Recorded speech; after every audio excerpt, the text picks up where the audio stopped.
27 years. 27 years. For 27 years, the family of Tupac Shakur has been waiting for justice.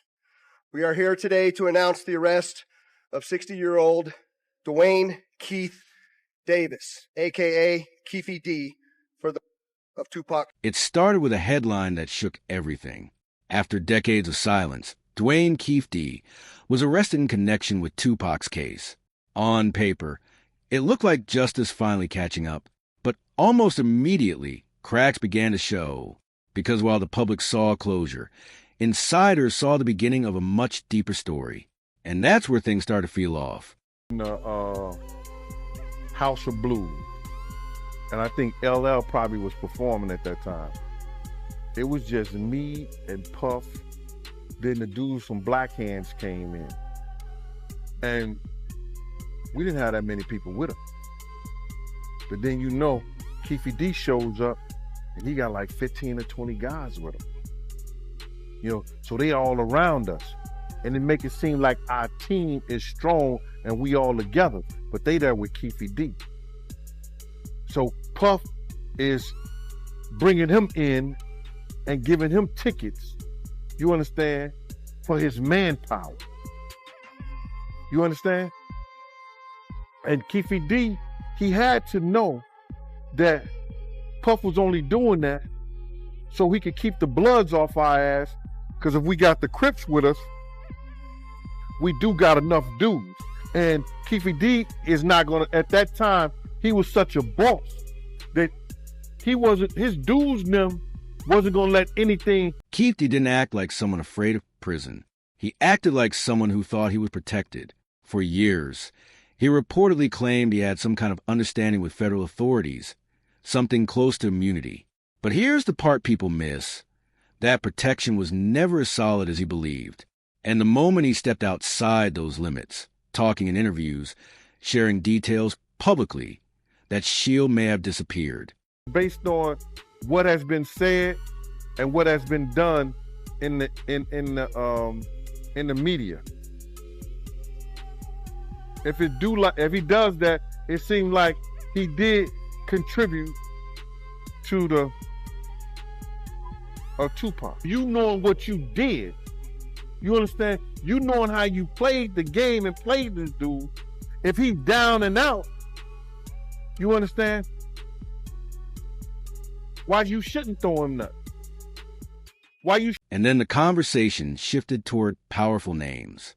According to statements made by Gene Deal, a former insider, Keith D wasn't just a random figure in this story. He allegedly had ties to people at the top, including Diddy. There are claims in the past Keith D even helped protect him. In street terms, that kind of history creates a bond. But when reputations and empires are on the line, those bonds don't always hold. Offer Keefy D a proper immunity deal. I mean, there's no reason really for it. You probably would have to do that as a last effort. Okay, and the biggest thing that he did that was a no-no, and sometimes you got to own it. I'm sure Greg, I don't know if he admitted or not, but where did this case happen? Las Vegas, right? Yeah, Las Vegas. Well, it's there, man. So he offers Keefy D an immunity deal, and he doesn't notify Las Vegas. So that, to me, if that was my case, just think, okay, what he did is he offered him an immunity deal, and he was going to take different avenues of approach, I guess. I don't know. You can ask him all that, but I still, in my book, you cannot justify giving this guy immunity. Las Vegas PD has to get involved. It's their homicide, right? So what he did is offer him immunity, took his statement, and then they called Las Vegas PD. So I'm the detective. I'm a homicide detective, and I'm in Las Vegas. And I get a call from Kading or whoever, right? And they say, hey, man, I'm on an FBI task force. We arrested Keefy D, and we gave him immunity, and you guys can come down and talk to him. But anything he says, you can't use against him in court. I would go, if that was my case. You did what? You offered, is this your... I mean, I would I would just go crazy. And you can ask any other seasoned homicide detective, he'd tell you the same thing. It just was the stupidest thing I've. Because loyalty sounds good until it becomes dangerous. Gene Deal has openly suggested that when things get serious, people protect themselves first. And according to his perspective, any move that could connect major figures to Tupac's at TH would come at a massive cost. That's why, as he implies, distancing becomes the safest option. Not confirmed, not proven, but enough to keep people talking. 18B lawyer, and that's just a government lawyer, the free lawyer that they give to people, will eat Greg Caden up on the stand. Will eat him up on the stand, bro. First of all, he had no right. Yo, bro, he had no right to release that proffer agreement in his book or his movie. But did you hear the story that he gave? He said, I didn't care about Keefe D. I thought this was bigger than Keefe D. He said, I did this because of Tupac. I did it for Tupac. I went to Keefe D home and I saw Keefe D, and he said, I saw Keefe D, and I let him know. This is bigger than you. I don't care. I'm doing it for Tupac. My man, who do you think you talking to? You did it for your two pockets. You didn't do that shit for Tupac. You did it for your two pockets. You got a book deal. You got a movie deal. Tupac didn't like cops. Told the Vegas cop, get the f*** away from me. He shot 2 cops before. His family was in jail for allegedly shooting and killing police officers. So the police and the government did not like Tupac. I was even told that on one of his albums, and he spoke about people going back at the cops. The one white kid, I think, killed a cop or shot a cop in his neighborhood, and he blamed it on the fact he was listening to Tupac. And the government brought him in to talk about that. Shout out to my man Zoe. He put me up on that. So now, if Tupac got all these powers against cops, how you gonna say, I did it for Tupac? You think we that stupid? He just didn't put Kit on back of that statement. He's supposed to say, I did it for my 2 pockets. But this case wasn't just shaped by street alliances. It may have been affected by decisions behind scenes. Some law enforcement voices have criticized how the investigation was handled early on, especially when it comes to deals and communication between agencies.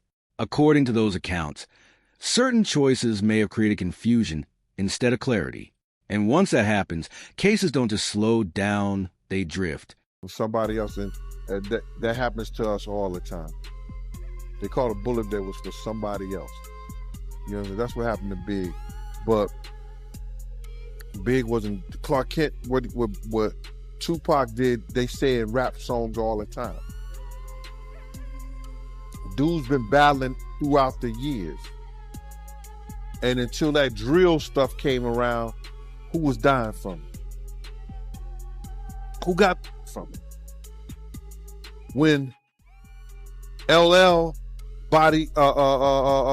battled Ice-T, Hammer, and Kool Moe Dee, who died from it? Nobody. You understand? There's been battles throughout. You understand? Throughout rap. Nobody died from it. I think Biggie and Pac was the only 2. That's because it was bigger than rap. It had more to do than the rap.